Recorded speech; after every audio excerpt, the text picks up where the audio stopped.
are you trying to sell your home in this crazy real estate market? I'm Marnetta Arnett. I'm a local real estate agent here in Central Florida, and I'd like to talk to you today about contingency offers. What's a contingency offer? Let's find out. We're going to talk about it right now.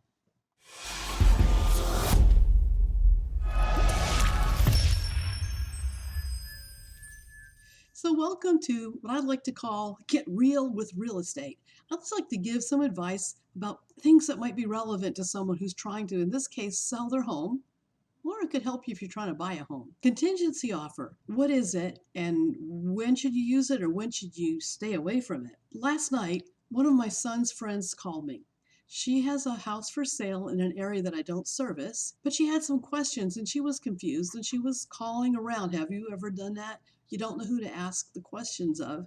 I was glad I got to talk to her. She had received a contingency offer on her house. Let's just call her Sheila so I don't have to use a bunch of pronouns. So Sheila received an offer on her house, contingent, in this case, on the sale of the buyer's home. So the buyer wants to buy her house, but he's got to sell his home first. Let's call him Buyer John so it makes it more fun. Buyer John has a house he has to sell to be able to qualify for the mortgage, usually, on seller Sheila's house. We don't know anything about Buyer John's transaction. We don't know anything about the real estate agent who has that house hopefully listed already. We don't know anything about the buyer who is going to come for Buyer John's house. How strong is that buyer's financing? Will the house appraise? How will the inspection go? All of those things on a third house, John's house, have to happen before Sheila would actually be able to close on her house. It kind of reminds me of a really bad, boring game of dominoes. Boring because there's only 3 dominoes in this case.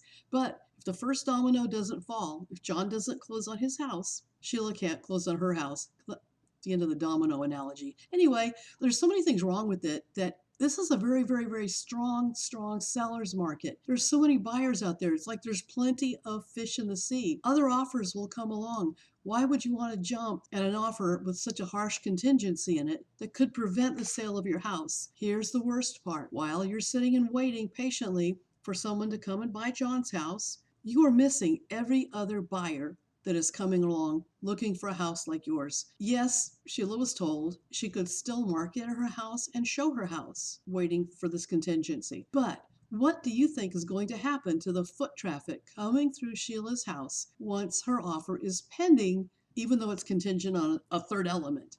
Oh, I hope that makes some sense. Sometimes it could be a very good idea to take such an offer. If you are a buyer and you're trying to buy a house, but you're in the situation where you have to sell your house, you're downsizing, upsizing, relocating, you have a house to sell, there are a lot of solutions. I'd be glad to discuss any of those with you if you're in that situation.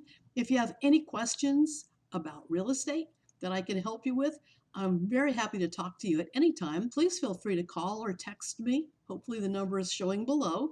Hey, if you get a chance, please like my channel. Subscribe would be so nice. I'm trying to build it out, and I would really appreciate your feedback. Comment on any questions you have, or call me directly.